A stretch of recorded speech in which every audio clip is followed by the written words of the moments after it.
새 노래로 여호와께 노래하라. 온 땅이여 여호와께 노래할지어다. 그의 이름을 송축하며 그의 구원을 날마다 전파할지어다.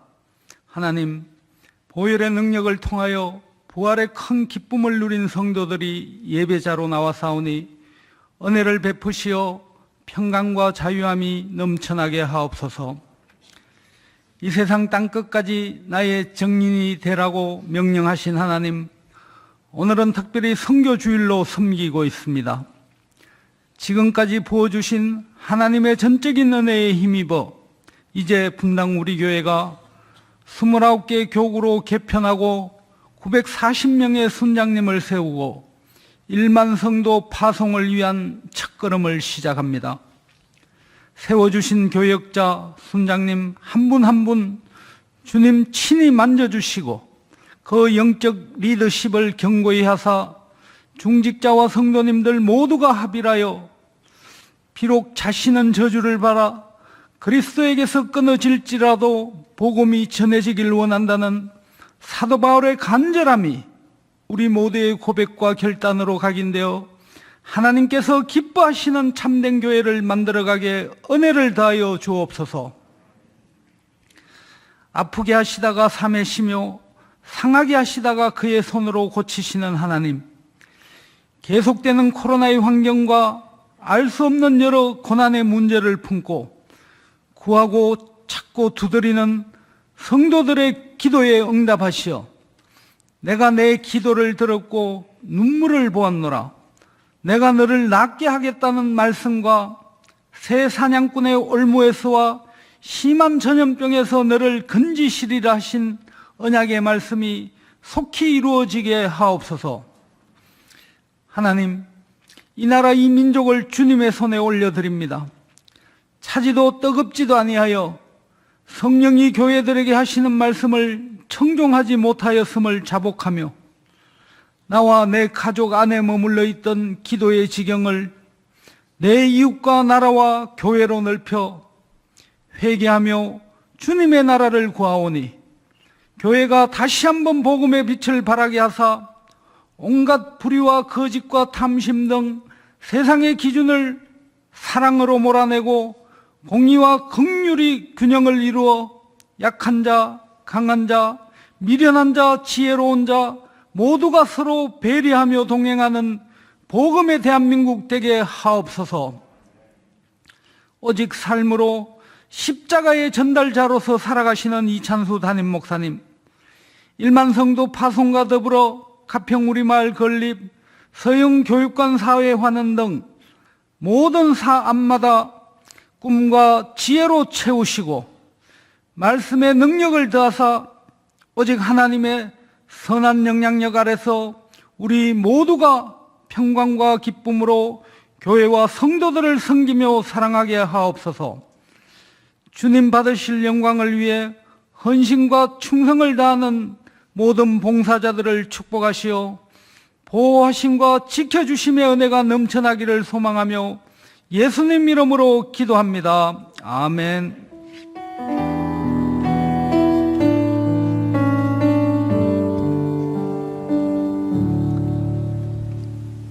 다 함께 자리에 앉으시겠습니다.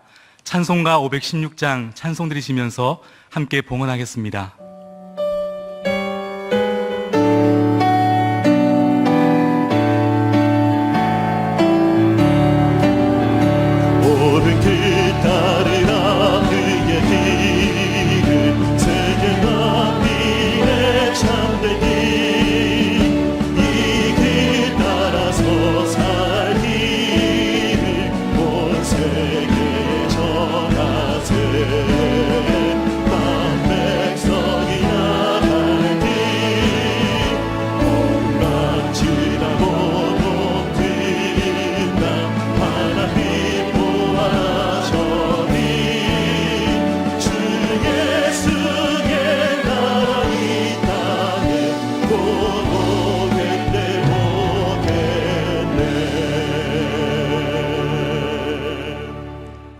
존귀하신 하나님, 이 시간 주신 은혜에 감사하며 우리의 마음을 담아 예물을 드립니다.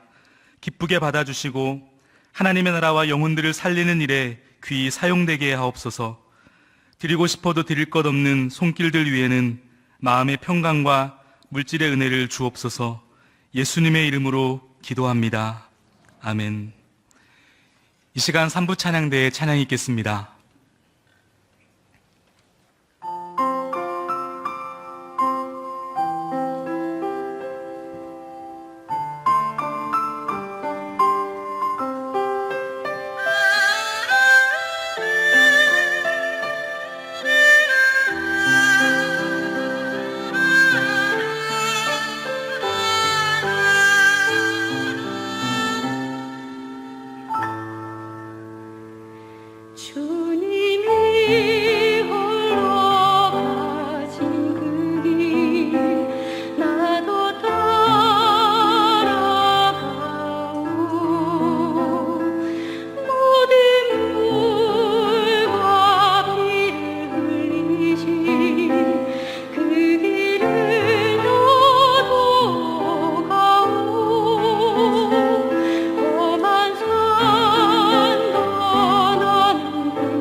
(4월 11일) 분당우리교회 주일 소식입니다.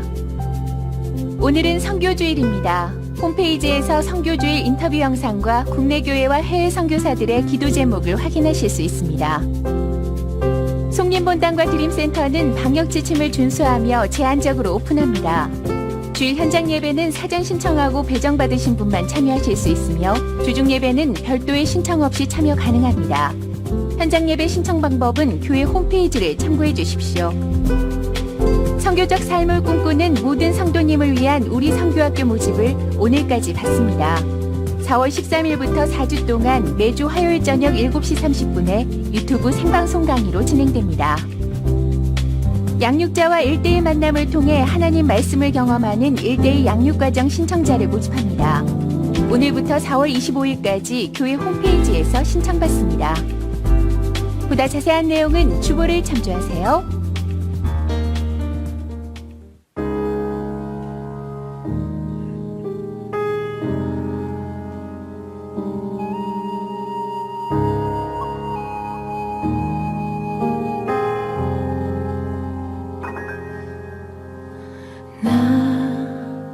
그 땅에 다시 가기 원해. 아픔을 머금어 너무 아픈 그곳 원치 않아도 슬픔 가득 찬 그들의 눈물을 닦아주고 봐. 2019년도 국내 선교 팀장으로 충북 음성에 있는 두란노 교회를 섬겼습니다. 사실은 선교는 예수 그리스도의 복음을 전파하고 예수님을 믿는 동안에 저한테는 끊을래야 끊어질 수 없는 삶의 가장 중요한 부분입니다.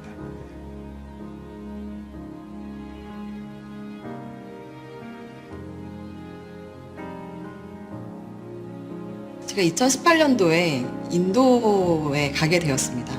제가 그 인도라는 땅을 특별하게 생각하는 이유는 두 가지였던 것 같아요. 하나는 하나님을 아주 가깝게 만날 수 있었던 곳, 그리고 두 번째는 천국을 경험하는 곳, 그런 곳이어서 저한테는 되게 의미가 있었던 곳이었던 것 같습니다.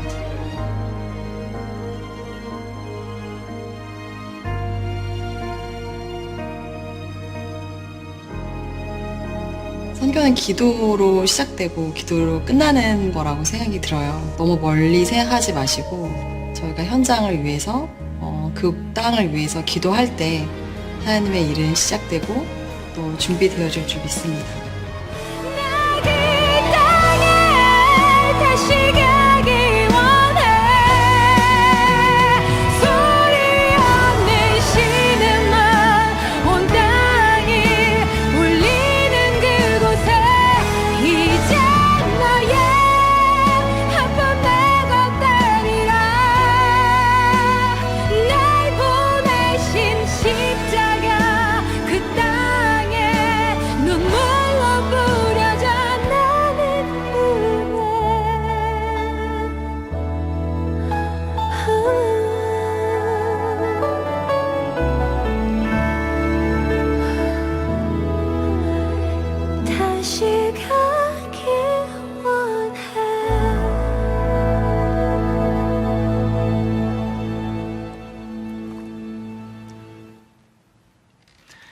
예배의 자리로 나오신 성도님들 주님 이름으로 환영하고 또 축복합니다.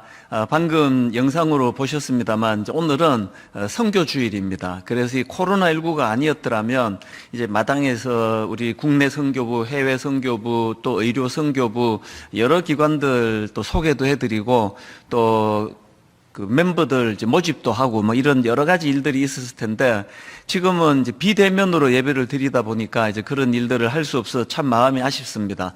그래도 하실 일이 있습니다. 홈페이지로 들어오시면은 홈페이지에서 지금 이제 국내 선교부, 해외 선교부, 뭐 의료 선교부 각 영역에서 이제 섬기고 있는 내용들, 기도 제목들이 올라가 있고요. 그래서 이제 두 가지를 해주시면 좋은데 어쨌든 하나님 앞에 우리가 이번에는 뭐 코로나19 때문에 단기 선교도 지금 어렵고 또 국내 선교도 지금 어려운 상황입니다. 그러나 우리 기도는 할 수 있거든요. 그래서 이제 많은 선교사님들 기도 제목을 받으시고 또 함께 기도해 주시기를 바라고요. 그리고 국내 선교부, 해외 선교부 좀 멤버로 들어오셔서 함께 꿈을 꾸시고 함께 기도하시는 그런 도구가 되도록 꼭 그렇게 부탁을 드리도록 하겠습니다. 주보에 여러 중요한 광고들이 있으니까 꼭 좀 참고해 주시기를 부탁을 드리겠습니다. 이제 우리 하나님 말씀은 마가복음 4장 21절부터 34절까지 말씀입니다. 마가복음 4장 21절부터 34절까지 한 절씩 교독에서 읽으실 텐데 오늘도 다 자리에서 일어나셔서 하나님의 말씀을 받들어 봉독하도록 하겠습니다. 마가복음 4장 21절 제가 먼저 읽습니다. 또 그들에게 이르시되 사람이 등불을 가져오는 것은 말 아래나 평상 아래에 두려함이냐 등경 위에 두려함이 아니냐. 드러내려 하지 않고는 숨긴 것이 없고 나타내려 하지 않고는 감추인 것이 없느니라. 들을 귀 있는 자는 들으라. 또 이르시되 너희가 무엇을 듣는가 스스로 삼가라. 너희의 헤아리는 그 헤아림으로 너희가 헤아림을 받을 것이며 더 받으리니 있는 자는 받을 것이요 없는 자는 그 있는 것까지도 빼앗기리라.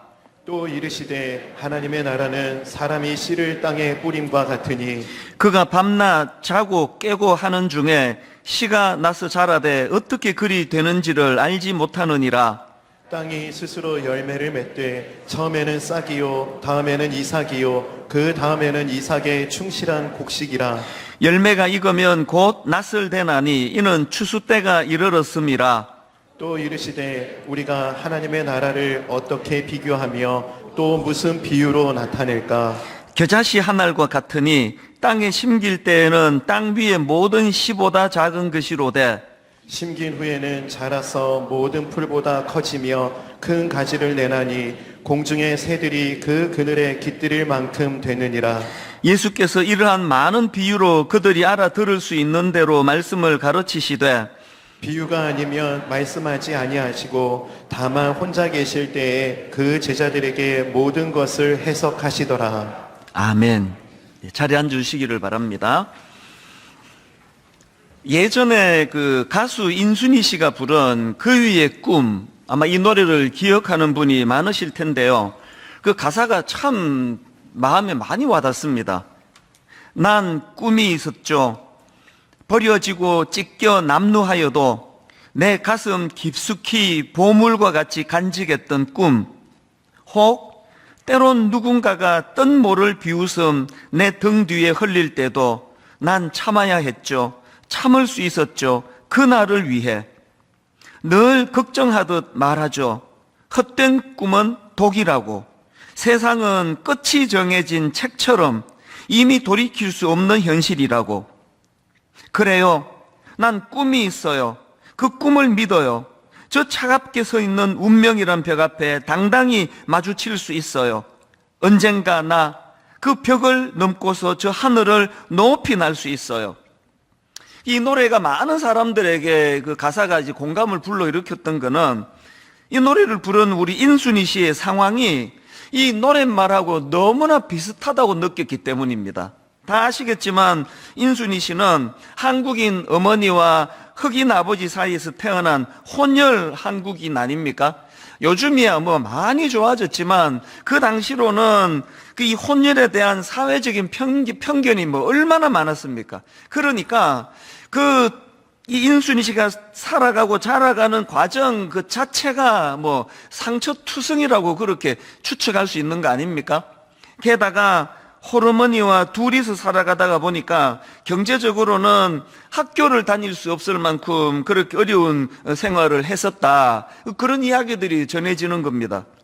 이 인순이 씨가 참 귀한 게 그런 너무나 어려운 여러 역경 속에서도 끝까지 참고 견뎌서 본인이 원하는 그 멋지고 훌륭한 가수의 꿈을 이루어낸 분이기 때문에 그래서 이제 그 노래를 들을 때마다 야, 저 노래 제목이 그 위의 꿈도 되지만 저거는 인순이의 꿈, 이렇게 정해도 되겠다. 그럴 정도로 공감이 되니까 많은 사람들이 그 노래를 따라 부르고 좋아했던 것 같습니다. 제가 오늘 본문 말씀을 묵상하다가 그 노랫말이 떠오른 이유가 있는데요. 바로 오늘 다루게 된 이 겨자씨 비유는 뭐 비유가 그렇듯이 여러 각도로 조명하고 해석하고 또 교훈을 삼을 수 있지만 이 겨자씨 비유는 이 땅을 살아가는 우리들이 품어야 될 이 하나님 나라에 대한 꿈 이야기도 그렇게 우리가 이거를 받을 수가 있다는 것입니다. 자, 본문 마가복음 4장 30절부터 한번 보십시오. 또 이르시되 우리가 하나님의 나라를 어떻게 비교하며 또 무슨 비유로 나타낼까? 겨자씨 한 알과 같으니 땅에 심길 때에는 땅 위의 모든 씨보다 작은 것이로되 심긴 후에는 자라서 모든 풀보다 커지며 큰 가지를 내나니 공중의 새들이 그 그늘에 깃들일 만큼 되느니라. 제가 지난주 어느 새벽에 이 말씀을 묵상하다가 어느 한 대목에서 뜨거운 마음이 확 올라왔던 거는, 이 말씀이 이게 바로 예수님 당신 이야기구나. 이게 예수님이 꾸고 계시던 그 꿈을 지금 주변에 있는 가까운 제자들에게 이 꿈을 나누고 계시는 거구나. 여러분 한번 생각을 해 보십시오. 지금이야 뭐 예수님과 또 예수님께서 선포하신 하나님 나라가 뭐 어마어마한 영향력을 미치는 그런 큰 나무가 됐지만, 말씀을 전하시던 그 당시 예수님은 그야말로 작고 초라한 겨자씨에 불과한 그런 대접을 받던 상황 아닙니까? 거대한 로마 제국 입장에서 보면은 이스라엘은 변방의 조그마한 속국에 불과한 나라인데요, 그 조그마한 속국에 불과한 나라 중에서도 그 나라의 중심을 이루던 예루살렘이 아니라 또 그 변방에 있는 갈릴리에서 활동하시던 한 청년에 불과하니까 그 당시 예수님 존재 자체가 겨자씨 같은 존재라는 겁니다. 이런 맥락에서 보면은 오늘 본문의 겨자씨 비유는 구약의 이사야 60장 22절이요. 그 작은 자가 천을 이루겠고 그 약한 자가 강국을 이룰 것이라. 그 작은 자가 천을 이루겠고 그 약한 자가 강국을 이룰 것이라. 때가 되면 나 여호와가 속히 이루리라. 이 말씀의 배경 여러분 아십니까? 지금 상황은 너무나 비참한 상황이거든요. 겨우 포로 생활을 끝내고 고국으로 돌아와서 보니까 성전은 무너져 자취를 감춘 비참한 상황이고 온 나라가 다 폐허의 상황입니다.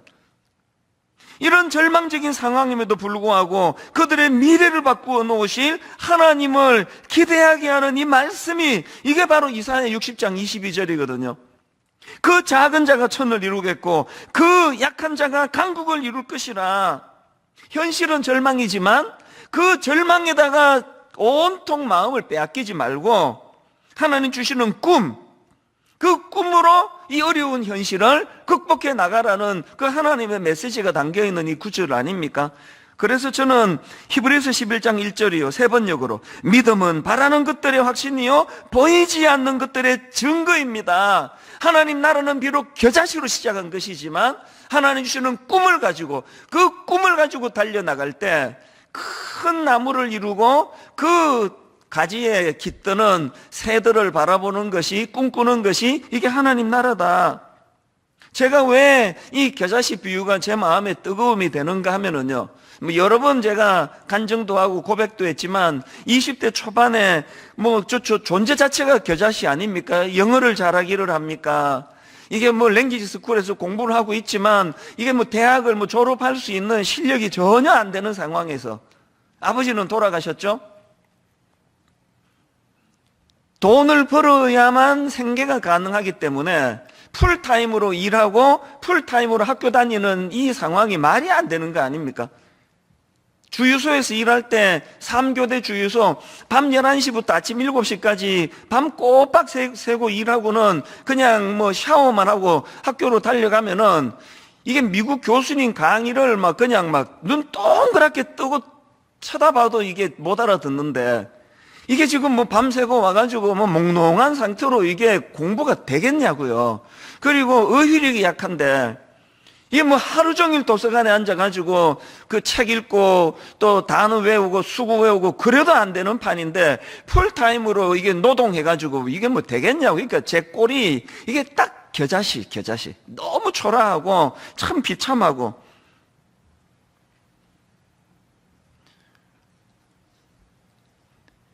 믿음은 바라는 것들의 확신이요. 믿음은 바라는 것들의 확신이요. 보이지 않는 것들의 증거입니다. 제가 그때 그 남루한, 그리고 브랜드 옷을 입기야 했겠습니까? 그냥 낡아 빠진 청바지 입고 1년 12달 똑같은 티셔츠 입고 다니고 초라하지만, 그래서 제가 돌아다니면서 니들 내 지금 초라하게 보이니 우습게 보지 마라. 내가 30년 뒤에 분당 우리 교회에서 내가 큰 목표를 할 거라고. 가평 우리 마을과 1만 성도 파송 운동을 내가 꿈꾸면서 내가 앞으로 내 인생이 꿈 자체일 거라고. 내 그렇게 하고 떠들고 다녔으면요, 나 병원에 아마 입원했을 거예요. 저거 과대 망상증 환자라고. 말을 못했죠. 당연히 안 했죠. 초라한 형색은 초라하게 살아야 되는 거 아니냐고, 그 어린 마음에. 그러나 여러분, 믿음이 뭐라고 그럽니까? 바라는 것들의 확신이라니까, 보이지 않는 것들의 증거라니까. 가슴이 뜨거운 걸 어떡합니까? 그것 때문에 낙심이 되지 않는 걸 어떡합니까? 내가 지금 뭐 경제적으로 어려운 거지 내 존재가 비참한 거냐고. 막 저 자신에게 계속 믿음으로 선포하고 다짐했던 게 그거 아닙니까? 이찬수, 너 이렇게 하고 끝낼 인간 아니라고. 네 아버지가 기도하다가 돌아가셨는데 어떻게 네가 이렇게 끝내? 제가 저보고 막 하는 이야기예요. 저보고 막 말 거는 거는 20대 때부터 계속 했던 것 같아요. 믿음은 바라는 것들의 확신이라는 거예요. 그래서 막 거목이라고 그렇게 거만 떨고 있으면 그건 벌써 믿음에서 이탈한 거예요. 우리는 하나님 앞에서 겨자씨예요. 그리고 하나님의 이름의 능력 때문에 어떤 경우라도 자기를 포기하지 않고 낙심하지 않고 큰 꿈을 꾸어 나가는 거. 오늘 우리가 다루게 된 이 겨자씨 비유도 이런 맥락으로 읽어야 된다고 생각을 하는데요. 오늘 읽은 본문은 크게 세 단락으로 이루어져 있습니다. 첫 번째 단락은 21절부터 25절까지 말씀인데요. 이 첫 번째 단락의 핵심을 한마디로 정리하라면 이렇게 정리합니다. 하나님의 말씀을 좀 주의 깊게 들으라.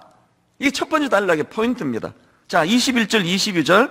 또 그들에게 이르시되 사람이 등불을 가져오는 것은 말 아래에나 평상 아래에 두려함이냐 등경 위에 두려함이 아니냐.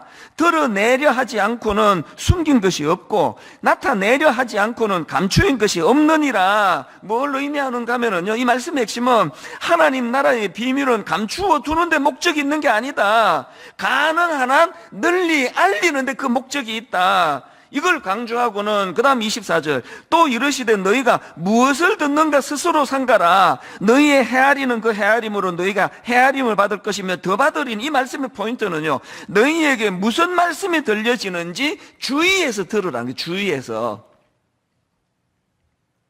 그러니까 이 첫 번째 단락인 21절부터 25절까지 해서 강조되는 것은 이 비밀을 얻고 못 얻고는 듣는 자의 태도에 달려있고 그만큼 듣는 자의 책임이 강하다. 이거를 지금 강조하고 있는 게 첫 번째 단락이고요.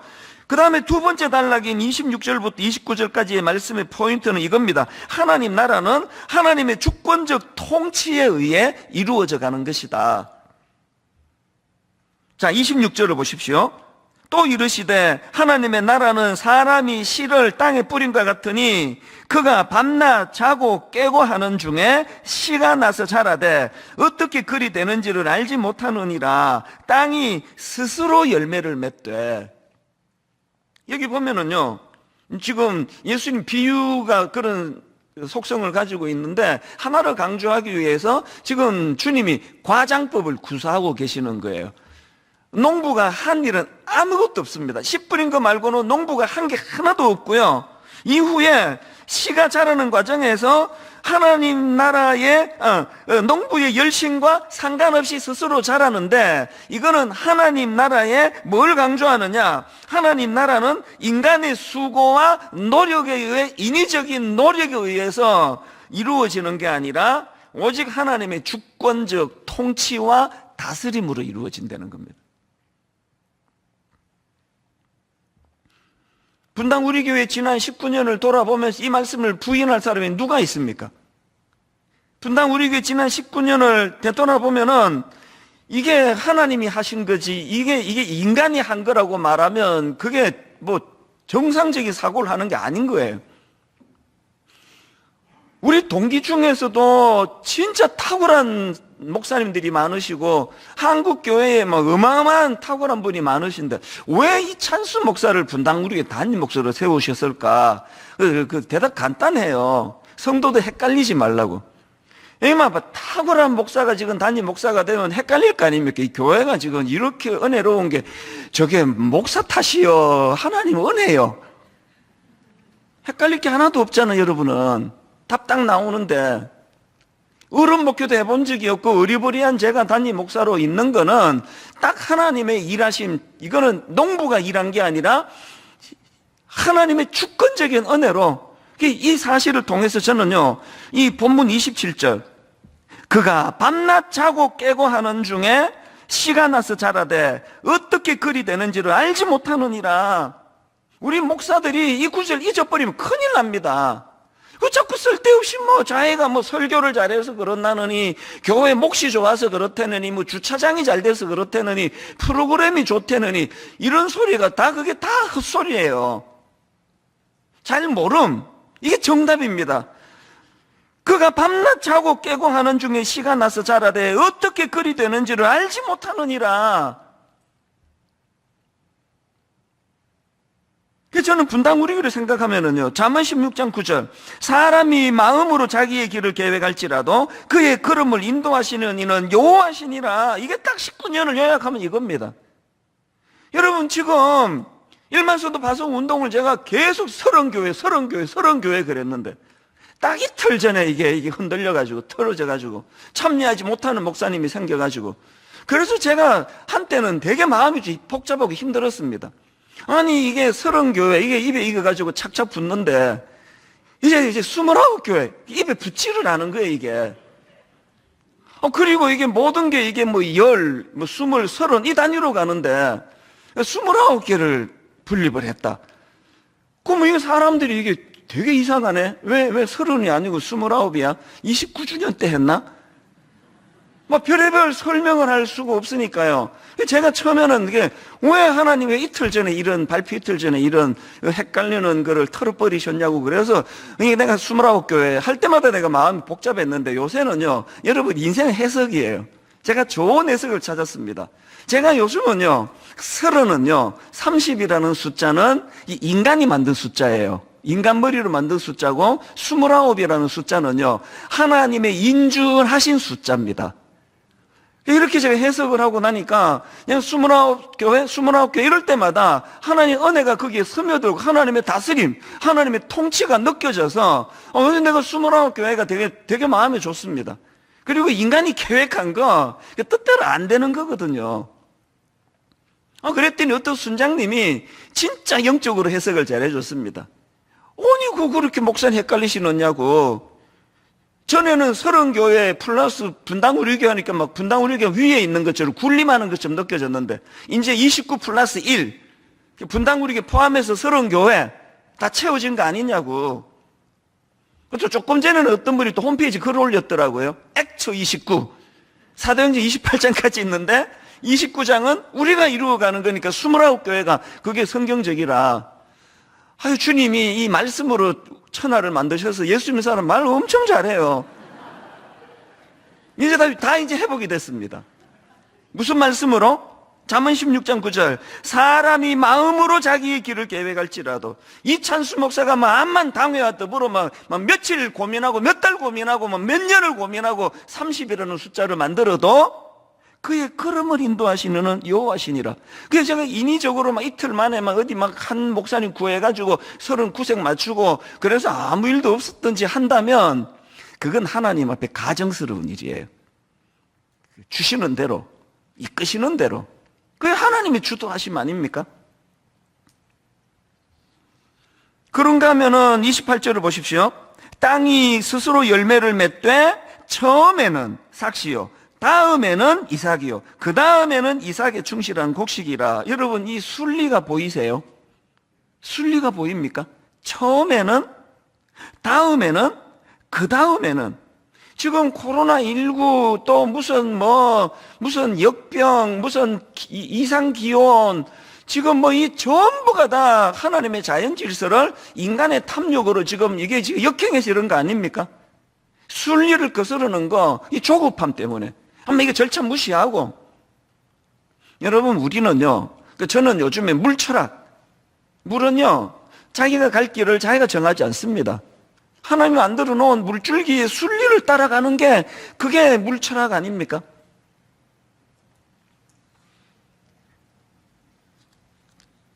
오늘 본문의 구조를 잘 보시면은 이 겨자씨 비유를 주시기 전에 앞에 두 단락으로 이 전제를 주시는데요. 이것들을 잘 정리하고 그리고 나서 이제 이 겨자씨 비유 말씀을 다시 읽어보면은 굉장히 마음에 와닿는 게 많을 겁니다. 자, 다시 겨자씨 비유를 보시면 30절, 32절까지입니다.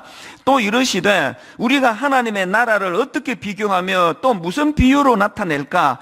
겨자씨 한 알과 같으니 땅에 심길 때에는 땅 위의 모든 씨보다 작은 것이로되 심긴 후에는 자라서 모든 풀보다 크지며 큰 가지를 내나니 공중의 새들이 그 그늘에 깃들일 만큼 되느니라. 저는 이 말씀을 한 주 묵상을 하면서 여기서 굉장히 중요한 두 가지 포인트를 얻었는데요. 이거는 이번 주 묵상하고 끝낼 게 아니고 계속 우리 삶 가운데 이 두 가지가 마음에 새겨져야 된다 생각합니다.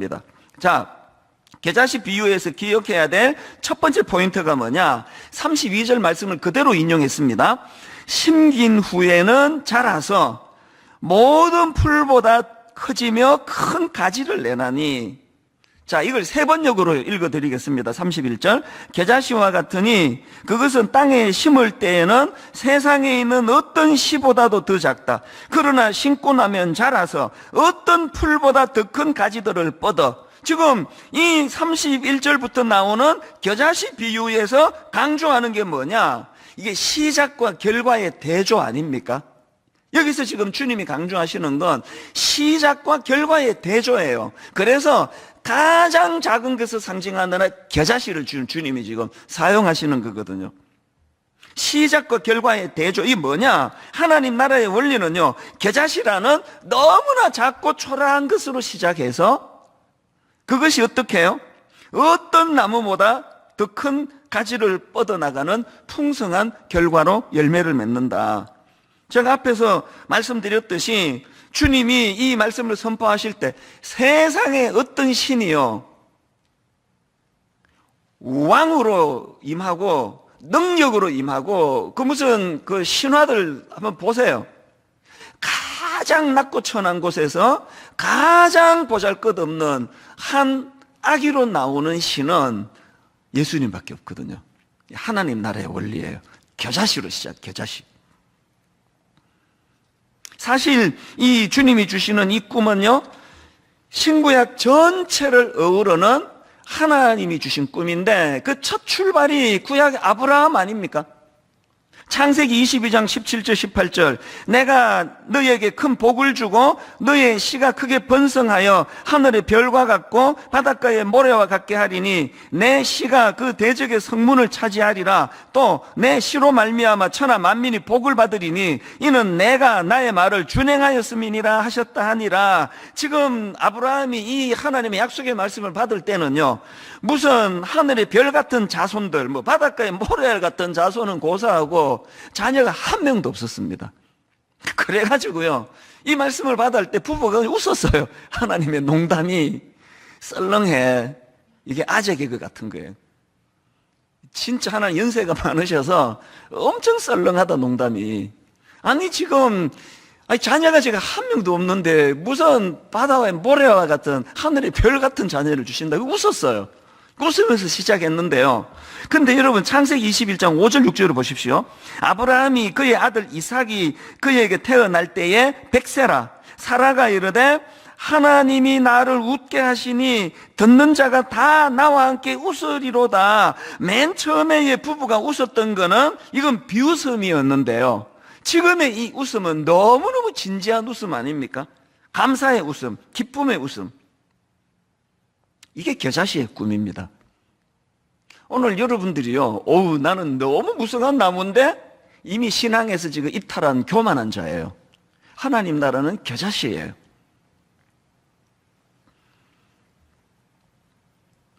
제가 20대 때 쓰레기 치우고 유태인들 가게에서 일했기 때문에 최저임금 주고 이제 저를 허드렛 일에 쓰려고, 눈 치우고 뭐 변기 청소 이런 거 시키려고 저를 고용을 하고, 나머지는 다 유태인들, 그 미국계 유태인들인데요, 너무나 영어를 못하고 대화가 잘 안 되고 주로 내가 하는 일은 이제 허드렛 일이고 이러니까 당연히 내 존재 자리매김은 저 끝에 초라한 비참한 인간 아닙니까?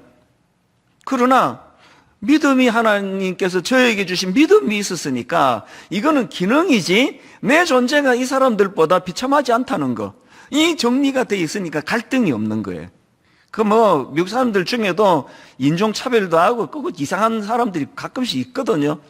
아이고, 저 덩신 같은 게 저렇게 속이 좁아 터져가지고 저 집안 식구들 얼마나 괴롭히려고. 이렇게 저를 막 함부로 대하고 우습게 하고 동양인이라고 비하하고 하면은 내가 초라한 게 아니라 그 사람이 너무 비참하게 느껴지는 거. 이게 하나님 나라의 원리를 아는 사람의 특징이에요. 교회가 작다고 초라하지 않고 교회가 크지다고 거만하지 않고 그저 하나님 맡겨주신 균형에 불과하니까. 그러면서 제 마음에 아까 말씀드렸잖아요. 계속 꾸어지는 꿈은 장차 하나님께서 저를 통해 어떤 일을 행하실 것인가에 대하여 가슴이 벅차도록 인도해 주시니까 그 꿈에 한 100배, 1000배쯤 하나님이 이루어져 가시는 거 아닙니까? 저는 저의 이 나이가 제 나이에 저를 보면은 이게 제가 전데요. 너무 생소해요. 그런 분 계세요? 자기가 자기인데 좀 생소한 분 계세요? 제가 너무 생소해요. 이거 어떻게 하다 이렇게 됐지? 모르는 거죠. 아까 모른다 그랬잖아요.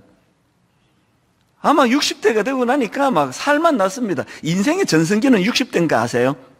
50대 때는 내가 50이 전성기인 줄 알았는데요. 인생의 전성기는 있나 70대면 또 70일 거예요. 겨자씨는 계속 자라가니까. 점점. 우리 교회에 산부 예배에 머리 백발이 성성한 어른들이 많으시니까 뵐 때마다 정말 저는 너무 좋아요. 누가 나이가 드는 게 초라한 거라 그럽니까?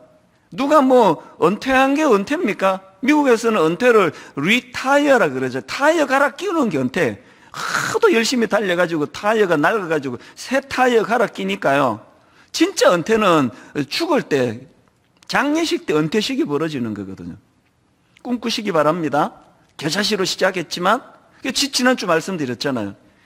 내 바닥 내 시작이 내 밑바닥 변기 청소하는 거 쓰레기 치우는 거로 시작했는데 떨어지면 어디로 떨어지게 이보다 더 떨어질 때 있습니까?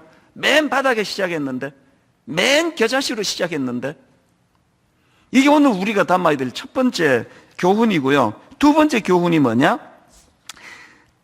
32절 말씀을 그대로 인용했습니다. 그 그늘에 깃들일 만큼 되느니라. 32절을 풀로 읽어드릴게요. 심긴 후에는 자라서 모든 풀보다 커지며 큰 가지를 내나니 공중의 새들이 그 그늘에 깃들일 만큼 되느니라. 작년 이맘때 제가 마태복음 13장을 가지고 겨자씨 비유를 설교했던 기억이 있는데요. 그때 마태복음 13장 32절 이는 모든 씨보다 작은 것이로되 자란 후에는 풀보다 커서 나무가 되매 공중의 새들이 와서 그 가지에 깃들이느니라. 마태복음에서는 이제 그 새들이 와서 가지에 깃든다라고 설명했는데 오늘 마가복음에는 더 구체적인 거예요.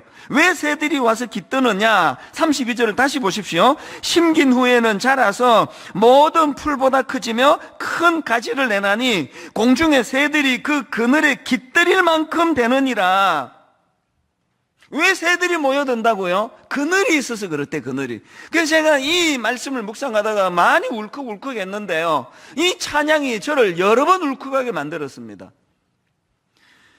십자가 그늘 밑 그늘 아래 나 쉬기 원하네. 저 햇볕 심이 뜨겁고 또 짐이 무거워 이 광야 같은 세상에 늘 방황할 때에 주 십자가의 그늘에 내 쉴 곳 찾았네. 이 광야 같은 세상에 늘 방황할 때에 주 십자가의 그늘이 내 쉴 곳 찾았네. 요즘에 일만수도 파송 운동을 앞두고 많은 생각이 겹치다 보니까요. 그 어릴 때 생각이 자꾸 나는 거예요. 그래서 오늘 그런 간증이 많은데요. 20대 때 저는 죽고 싶었거든요. 실질적으로 미시간 호수에 가서 요도로 떨어져 고통만 없으면 내가 그냥 죽었으면 좋겠다. 그런 생각을 엄청 많이 했는데 저를 살려준 게 교회예요, 교회. 엿새 내내 유태인들한테 시달리고 유태인들끼리 그냥 본의 아니게 왕따가 되고 아주 저를 초라한 존재로 자리매김하는 그런 사람들 앞에서 그렇게 일주일을 살아가면서 저를 살려준 게 교회예요. 매주일 교회가 저를 살려줬습니다. 그렇게 초라한 일주일을 보내다가 교회만 가면은 그 성도님들의 그 은혜를 내가 잊지를 못합니다. 등 두드려 주시고 자기 집으로 데리고 가서 갈비 구워서 대접을 해주시고 그 미스터리 힘내, 젊을 때 그렇게 다 하는 거야. 그리고 선포되는 말씀을 통해서 비록 내가 겨자씨 같은 상황이지만 그게 그늘이에요, 그늘. 교회는 그늘입니다.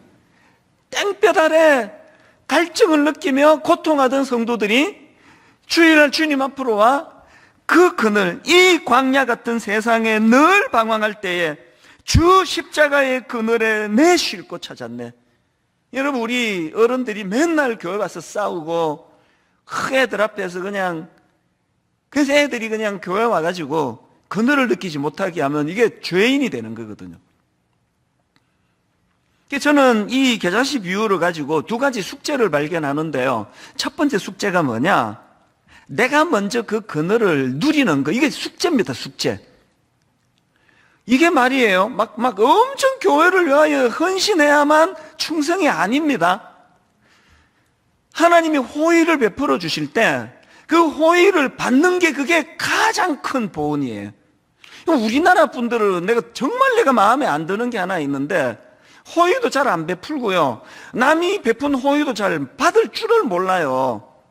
저는 그 교회로 가다가 여기 그 무슨 백화점 있잖아요. 그러면 이제 문 열고 들어가면 조금만 뒤따라오면은 문 열고 기다려줘요. 당연히 그래야 되는 거 아닙니까? 그 한 발 뒤로 가는데 그냥 문 확 닫고 가는 예쁘게 생긴 아가씨를 보면은 아이고 저렇게 겉을 치장하는데 네 속도 좀 치장해라고 막 화가 날 때가 있거든요. 이 코 막 깨질 뻔한 적이 한두 번입니까? 저는 조금 거리가 있어도 뒤에 사람이 온다 싶으면 안 가고 이게 열고 기다리고 있는데요. 근데 진짜 웃기는 사람들이 이게 그렇게 성의를 가지고 호의를 베푸는데 이렇게 열고 이렇게 하는 두 짝이 있는데 내가 지금 들고 기다리는데 저쪽을 지가 열고 가. 아니 진짜 그 열받는 일 아닙니까? 얼굴이 화끈거려요. 네 같은 호의 내가 안 받고 싶다 이거를 막 말하는 것 같아서. 잘 들으세요. 주를 위하여 몸 바쳐 충성하는 게 충성이 아니고요. 주님이 보여주신 호의를 감사함으로 누리는 게 그게 믿음입니다. 우리의 숙제가 뭡니까? 십자가로 만들어주신 주님의 그늘을 누리셔야 돼요. 그 그늘 아래 우리가 하나님 앞에 은혜를 감사하면서 그걸 누리셔야 합니다. 두 번째 숙제가 나만 누리지 말고 땡볕에 서 있는 복음을 모르는 수많은 영혼들에게 그 그늘을 전해줄 책임이 있다는 겁니다. 저는 지난 한 12년 동안 너무 무거운 숙제를 제게 주셔가지고 무슨 일만수도 파송 운동 듣지도 보지도 못한 운동을 주시고 또 드림센터 사회환원이라고 하는 이 무거운 짐을 또 맡겨주시고 가평 우리 마을 분당 우리 목회 막 감당하기 어려운 짐으로 허덕거렸는데 우리 주님이 놀랍게도요 언젠지는 내가 기억이 안 납니다. 우리 주님이 저에게 제가 지고 있는 모든 짐을 꿈으로 다 바꾸셨어요. 그때부터 이 많은 짐들이 저에게 행복이 됐습니다. 일만수도 파송운동 저에게 두 가지 꿈이 있거든요. 지금은 너무나 힘들고 어려워하고 참 눈물 짓는 분이 많으시지만 저에게 꿈이 있습니다. 첫 번째 꿈이 뭐냐? 5년 뒤 10년 뒤에 야, 이 목사님이 처음에 선포할 때는 내가 분당 우리 교회 왜 떠나야 돼? 어떻게 떠나야 돼? 걱정이 많았는데 5년이 지나고 보니까 이게 하나님 뜻이었노라고. 너무 행복하다고. 교회가 막 2만 명 넘어가고 이래서 이게 내 거기서 사람 대접도 못 받았는데 이렇게 나누어진 교회에서 너무 기쁘게 신앙생활한다. 우리 모든 성도님들이 이런 결과가 있기를 이게 제 꿈이 됐습니다. 그래서 막 29 예비 담임 목사님들 막 엄청 내가 닥달하는 거예요. 사람 많이 모이는 걸 성공적인 목표라 절대로 하지 맙시다. 일 많이 하는 교회가 행복한 게 아니라 성도들이 복음의 그늘 아래서 쉼을 누릴 수 있는 교회를 만들어 드리자고. 이 꿈이에요. 그런가 하면 일만수도 파송 운동과 관련된 두 번째 꿈이 뭐냐? 정말 우리만 잘 되는 교회가 아니라 그 지역에 있는 작은 교회들과 같이 더불어 손을 맞잡고 같이 꿈을 꾸고 미자리 교회에게 꿈을 같이 나누어 주고 이런 일들을 이제 곳곳에서 벌이게 될 꿈이에요. 너무너무 가슴 벅찬 꿈입니다. 그런가 하면은 지금 두 번째 제가 갖고 있는 이제 우리 교회 드림센터 사회화는 이제 요게 자리 잡으면 이제 제일 큰 숙제가 남았습니다. 저는 오늘도 꿈을 꿔요. 지하 5층, 지상 11층 전부가 다 우리가 기정한 드림센터에서 젊은이들이 춤을 추고 젊은이들이 꿈을 꾸는 공간이 되기를 원해요. 교통이 좋잖아요, 저기가. 저는 한 1층, 2층 그냥 제가 꾸는 꿈에 전문가들이 따로 하겠지만 다 트고 예수 믿는 사람, 안 믿는 사람은 구분 짓지 말고 취업이 안 돼서 죽을 것 같은 젊은이들이 막 숨이 안 쉬어진다. 그 드림센터 가서 숨 좀 쉬고 오자. 그런 공간이 되기를 원해요. 이제 자살하고 끝내야 되겠다. 나 죽어야 되겠다. 그 사람들이 또 올려지는 공간이 되기를 바랍니다. 목회자 청년, 크리스찬 청년, 난크리스찬 청년, 장애인 청년. 꿈이에요. 이제 우리가 사회에 환원하는 저 드림센터를 통하여 놀라운 하나님의 꿈이 펼쳐지게 될 줄로 믿습니다. 가평 우리 마을도 마찬가지입니다. 이제는 더 이상 저에게 가평이 짐이 아니에요. 저의 꿈이에요. 가평 우리 마을이 심긴 후에는 자라서 모든 풀보다 커지며 큰 가지를 내나니 공중의 새들이 그 그늘에 깃들일 만큼 되느니라. 진짜 가평이 이렇게 될 줄로 믿습니다. 모든 지친 이들이 그곳에 와. 그래서 위크니스라고 하는 이 컨셉을 우리 교회의 전문가가 잡아줬는데요. 약자들이 숨 쉴 수 있는 곳, 장애인과 비장애인들이 꿈을 꾸면서 그 동산을 만들어 나가고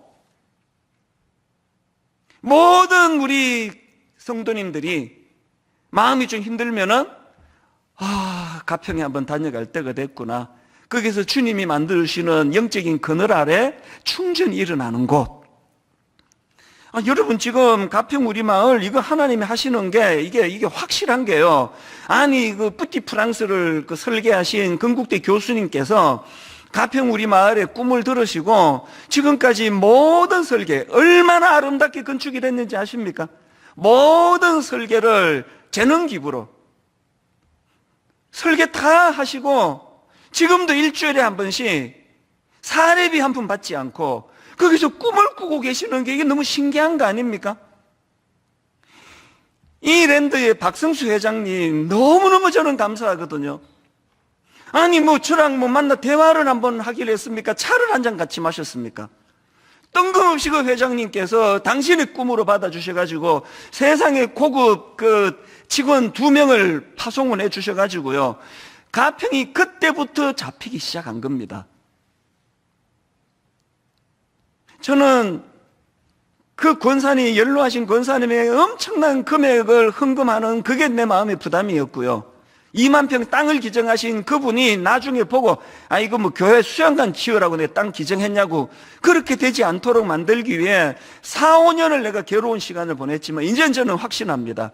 하나님께서 가평 우리 마을을 통해서 지친 자들의 복음의 그늘을 만들어주는 공간이라고. 그래서 저는 여러분 오늘 과감하게 제가 헌금을 좀 부탁을 하려고 하는데요. 아시죠 저를? 헌금 강조 안 합니다. 저는 어떤 생각이냐, 교회가 어떤 일에 대한 준비도 안 됐는데 헌금 많이 할까 봐 저는 걱정하는 사람이에요. 교회가 일할 거리도 안 돼 있는데 헌금만 많이 들어오면은 돈이 쌓여가면 그 하나님 앞에 직무유기이기 때문에 저는 헌금 많이 들어오는 걸 겁내는 사람인데요. 그래서 제가 헌금 강조 안 했잖아요.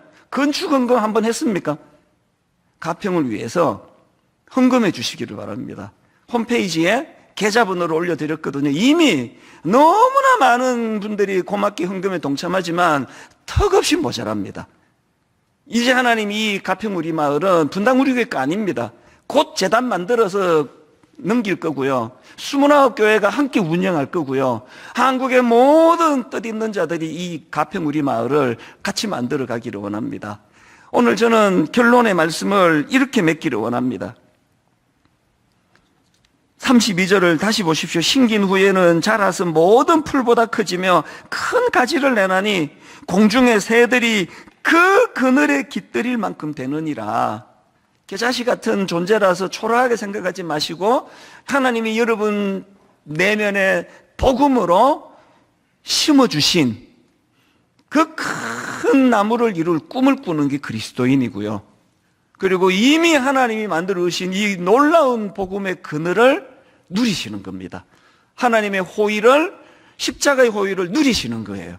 그리고 우리만 누리지 말고 땡볕에 서 있는 믿지 않는 수많은 영혼들에게 그 그늘을 소개하고 안내하는 거. 가평 우리 마을이, 우리 드림센터가, 일만성도 파송운동이, 이 교회 존재 자체가 그런 그늘을 제공하는 교회가 되기를 주님 이름으로 축원합니다. 이 찬양 같이 부르면 저는 아까 1부부터 지금까지 계속 울컥울컥합니다. 주여 지난밤 내 꿈에 배었으니 그 꿈 이루어 주옵소서. 밤과 아침에 계시로 보여주사 항상 은혜를 주옵소서. 2절 마음 괴롭고 아파서 낙심될 때 내게 소망을 주셨으며 내가 영광의 주님을 바라보니 앞길 환하게 보이도다. 꿈으로 주신 찬양, 꿈으로 불러드리기 원합니다. 우리 이렇게 찬양합니다. 주여 지난밤 내 꿈에 배었으니 주여 지난밤 내 꿈에 배었으니 그 꿈 이루어 주옵소서. 밤과 아침에 계시로 보여주사 항상 은혜를 주옵소서.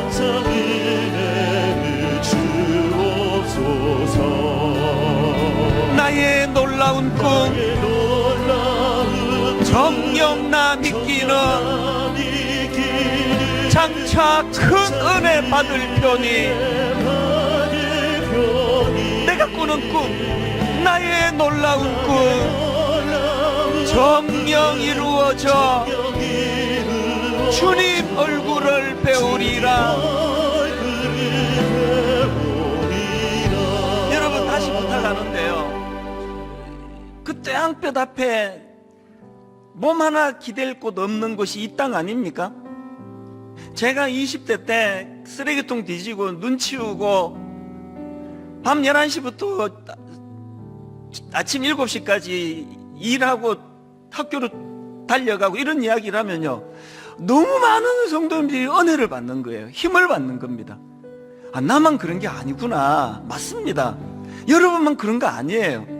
모든 인생이 다 태양볕 앞에 몸 하나 기댈 곳이 없는 갈증을 느끼는 인생입니다. 그런데 겨자씨 같은 우리 인생을 통하여 주님 일하실 뿐만 아니라 큰 복음의 가지를 통하여 그늘을 만들어주는 것이 교회예요. 오늘 이 찬양을 부르는 동안에 성령님이 저와 여러분에게 이론 몇 가지 받아주고 끝나는 예배가 아니고, 정말 하나님 지난 한 주 태양볕 아래 영적으로 육적으로 지치고 지친 내 영혼인데 이 찬양 가운데 성령님 십자가로 만들어주신 복음의 그늘을 맛보게 해주시기를 원합니다. 그리고 아버지, 우리가 지금 꿈꾸고 있는 이 모든 일들을 통하여 그런 역사가 일어나게 하여 주시기 원합니다. 그러시려면 그 위의 꿈이 아닙니다. 겨자씨의 꿈이에요. 겨자씨의 꿈을 가지고 하나님, 세상은 헛된 꿈은 독이라고, 세상은 끝이 정해진 책처럼 이미 돌이킬 수 없는 현실이라고, 이런 악한 말들을 우리에게 퍼뜨리지만 아닙니다. 이미 끝이 나버린 책 같은 게 운명이 있는 게 그리스도인이 아니고 그 운명을 완전히 뒤집어 주신 게 십자가 복음의 능력이기 때문에 겨자씨의 꿈을 꾸기 원합니다. 이 꿈을 가지고 이 찬양을 불러드리기 원합니다.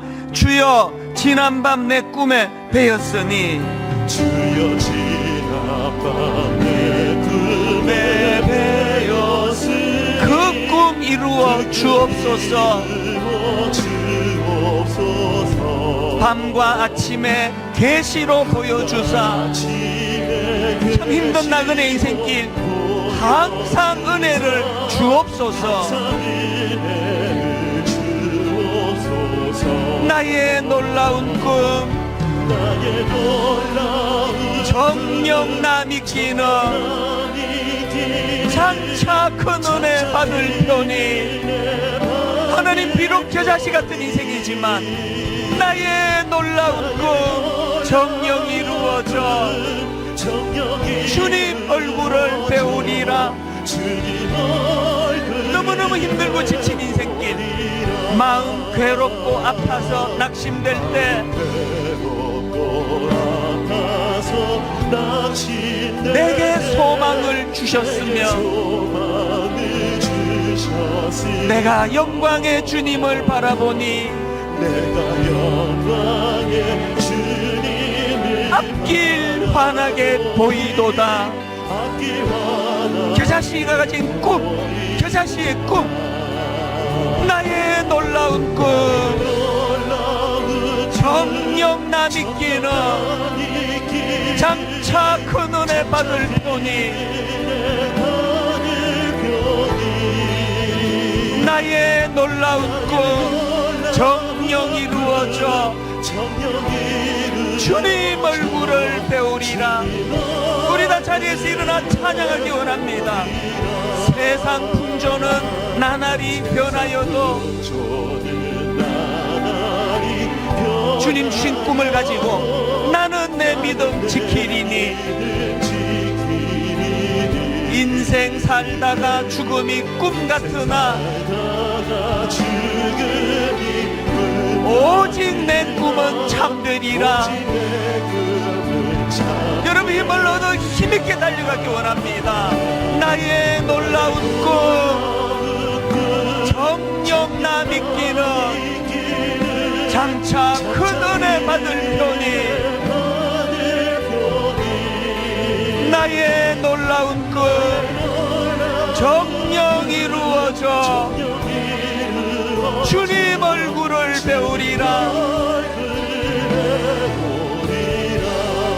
우리 기도할 때 하나님 그 작은 자가 천을 이루겠고 그 약한 자가 강국을 이룰 것이라 말씀하셨는데 온통 눈에 보이는 폐허된 땅만 보고 흔적도 없이 사라져버린 그 성전을 보고 절망하지 마라. 비록 이렇게 비참하고 초라한 현실이지만 그 작은 자가 천을 이루겠고 그 약한 자가 강국을 이룰 것이라. 때가 되면 나 여호와가 속히 이루리라. 하나님 이 말씀을 붙잡고 오늘 용기 얻어 기도하기 원합니다. 겨자씨의 꿈을 가지고 나아가기 원합니다. 하나님 만들어 주신 그늘에 쉬는 인생 되기 원합니다. 우리 한 목소리로 통성으로 같이 기도하시겠습니다. 살아계신 하나님 아버지, 하나님의 은혜를 이 시간 사모하며 아버지 감사함으로 말씀을 받습니다. 하나님 아버지, 그 작은 자가 천을 이루겠고 그 약한 자가 강국을 이룰 것이라는 이 말씀 앞에 순종하고 반응하며 나가기 원합니다. 심긴 후에 자라서 모든 풀보다 크지며 큰 가지를 내나니 공중의 새들이 그 그늘에 깃들일 만큼 되느니라. 공중의 새들이 그 그늘에 깃들일 만큼 되느니라. 하나님 아버지, 세상은 끝이 정해진 책 같다고 이야기하지만 우리의 그 악한 운명을 십자가로 다 긋고 가신 주님을 믿사오니 하나님 아버지, 겨자씨의 꿈을 회복시켜 주시옵소서. 겨자씨의 꿈을 가지고 나아가기를 원합니다. 겨자씨의 꿈을 가지고 아버지 하나님 큰 숲을 이루어 나간 그 하나님 나라를 꿈꾸면서 그렇게 달려가는 저희들이 되도록 인도하시고, 하나님 나라는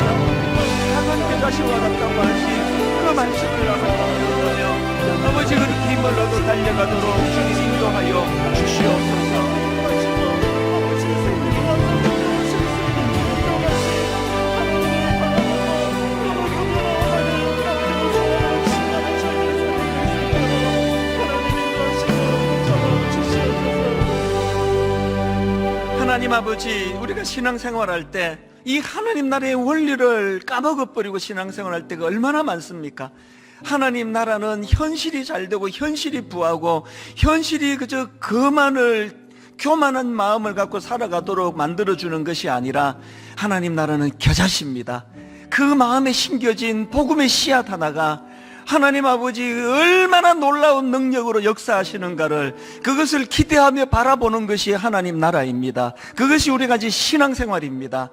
하나님, 십자가로 만들어주신 그 큰 나무의 그늘을 누리지 못하는 것이 불충인 것을 깨달았습니다. 하나님의 십자가 호의로 받아 누리게 하여 주시옵소서. 십자가로 만들어주신 그 놀라운 그늘 아래, 새들이 깃드는 그 놀라운 복음의 그늘 아래 쉼을 아버지 누릴 뿐만 아니라 거기서 꿈을 꾸기를 원합니다. 하나님 아버지, 이 땅의 모든 교회들이 주님이 만들어주시는 그늘을 제공하는 교회가 되기를 원합니다. 그 그늘에서 아직도 복음을 알지 못했대 악볕 아래 있는 세상 사람들을 초청하며 수고하고 무거운 짐진 자들아 다 내게로 오라, 그 초청의 말씀을 선포하는 꿈을 가진 교회가 되게 하여 주시옵소서. 가평 우리 마을, 이것이 아버지 이벤트가 아니라 꿈이 되게 하여 주시옵소서. 드림센터 사회화는 이것이 이벤트가 아니라 하나님의 주신 꿈의 소명이 되게 하여 주시옵소서. 지난 한 주 동안 이렇게 저렇게 시달리며 이렇게 저렇게 아픈 과정을 겪었던 많은 우리 성도님들이 마음 괴롭고 아파서 낙심될 때 내게 소망을 주셨으며 그 주님의 은혜로 위로함을 받는 예배가 되게 하시고 소명으로 주먹에 힘을 쥐고 다시 힘을 얻어 이 문을 열고 나가는 예배가 되도록 인도하여 주시옵소서. 우리 주 예수 그리스도의 은혜와 하나님 아버지의 다함없는 사랑과 성령님의 감동, 감화, 위로, 교통 충만하심의 역사가 오늘 주신 말씀 마음에 담고 힘 얻어 달려가기로 다짐하며 예배하는 모든 주의 자녀들 머리 위에 지금부터 영원토록 함께 하시기를 간절히 축원하옵나이다. 아멘.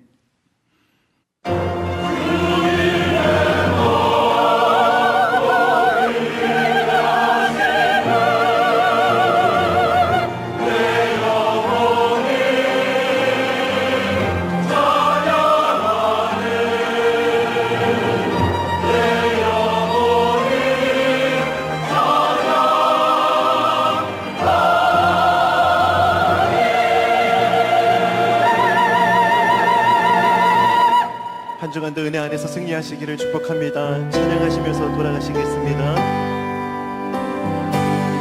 주여 지난 밤을